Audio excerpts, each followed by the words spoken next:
आज हम सुनाएंगे एक चालाक चिड़िया की कहानी। चिड़िया एक ऐसी मनमोहक कहानी है जो बच्चों को उनके मानवीय गुणों से परिचित कराएगी।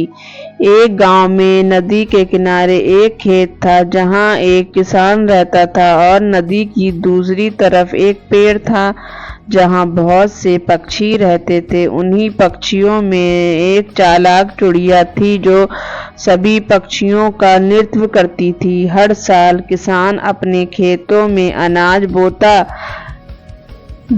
लेकिन पक्षी कुछ दाने खा जाया करते जिससे किसान की पैदावार में कमी हो जाती।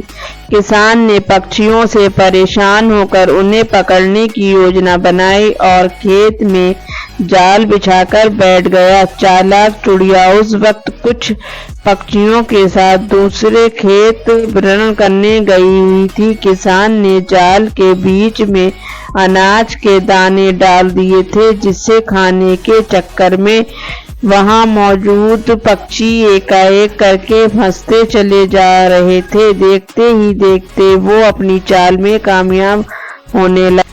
खेत के आसपास के ज्यादातर पक्षियों को अपनी टोकरी में कैद कर लिया और बदले की भावना से उसने सभी पक्षियों को गांव के कोसों दूर ले जाकर एक जंगल में छोड़ दिया और वापस आकर अपने खेतों में फसल बोने लगा। चालाक चिड़िया अपने पक्षियों के अचानक गायब हो जाने से चिंतित थी, लेकिन चिड़िया ने अपने मीठे स्वर से जोर जोर से आवाज लगाना शुरू कर दिया, जिसकी आवाज सुनते ही आसपास बचे हुए सभी पक्षियों को आगाह करते हुए कहा, इस इंसान ने हमारे सभी साथियों को पकड़कर कहीं दूर भेज दिया है और बचे हुए पक्षियों को भी फंसाने के लिए जाल बिछाया है। इसलिए हमें ये इलाका छोड़कर अपने साथियों के पास जाना होगा, लेकिन हम नहीं जानते कि इसने हमारे साथियों को कहां भेजा है,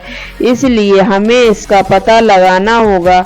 चालाक चिड़िया ने कुछ पक्षियों को किसान के जाल में फंसने के लिए जानबूझकर भेज दिया और जैसे ही उन्हें अपनी टोकरी में डालकर ले जाने लगा, चालाक चिड़िया भी बाकी पक्षियों के साथ उसके पीछे पीछे उड़ने लगी। किसान अपनी मोटरसाइकिल से उसी जंगल पहुंचता है जहां वो पहले पक्षियों को छोड़कर आया था। यहां पहुंचते ही वो अपनी टोकरी खोल देता है। टोकरी खुलते ही कैद पक्षी उड़ने लगते हैं। उड़ रहे पक्षी पहचान लेते हैं और उसके पास आकर उड़ने लगते हैं। जंगल में पक्षी से मौजूद सभी चालाक चिड़िया से बताते हैं कि उन्हें इस जंगल में बहुत अच्छा लग रहा है और यहाँ खाने की भी कोई कमी नहीं है। चालाक चिड़िया अपने पक्षियों से मिलकर बहुत खुश होती है। उसने तय किया कि वो अब किसान के खेत में वापस लौटकर कभी नहीं जाएगी और उसने एक ही पल चिड़िया अपने दोस्तों के साथ जंगल की हरियाली के बीचों बीच फुदकने लगी। किसान सारे पक्षियों को भेजकर बहुत खुश था। उससे लग रहा था कि अब उसकी फसल को कोई नुकसान नहीं पहुंचाएगा, लेकिन उसका भ्रम टूट गया जब उसने अपनी फसल की पैदावार देखी। फसलों को कीड़ों ने नष्ट कर दिया था। किसान को कुछ समझ में नहीं आ रहा था क्योंकि इस बार उसकी फसल हर बार से ज्यादा बर्बाद हो गई थी। वो रोते हुए गांव के एक अनुभवी बुजुर्ग किसान के पास पहुंचता है और वो अपने खेत की दुर्दशा बयान करने लगता है। बूढ़ा किसान हंसते हुए बोला, तुमने अपने खेत के रक्षकों को ही काट दिया तो कीड़ों से खेत को कौन बचाता। किसान ने रोते हुए कहा, मैं आपकी बात समझ नहीं पाया। तभी बुजुर्ग किसान ने उसे समझाते हुए कहा कि प्रकृति में मौजूद पक्षी जीव जंतु मानवीय तंत्र को जीवित रखने के लिए अनिवार्य है कि जिन पक्षियों को तुम कैद करके अपने खेत से दूर भेज दिया, वो पक्षी तुम्हारी फसलों दूर कीड़ों से बचाते हैं। तुम्हें पक्षियों के खेत से हटाकर प्रकृति का नियम तोड़ा है, जिसकी सजा तो तुम्हें मिलनी ही थी।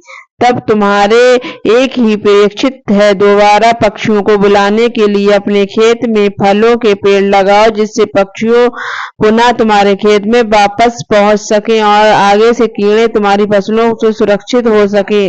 किसान ने अपनी मूर्खता से किसान को पछतावा हो रहा था और वो जंगल के सभी पक्षियों को वापस नहीं ला सकता, लेकिन उसने अपने खेत के आसपास पक्षियों के लिए कई घोंसलों का निर्माण कर दिया और पक्षियों को आने का इंतजार करने लगा। इसी के साथ कहानी खत्म हो जाती।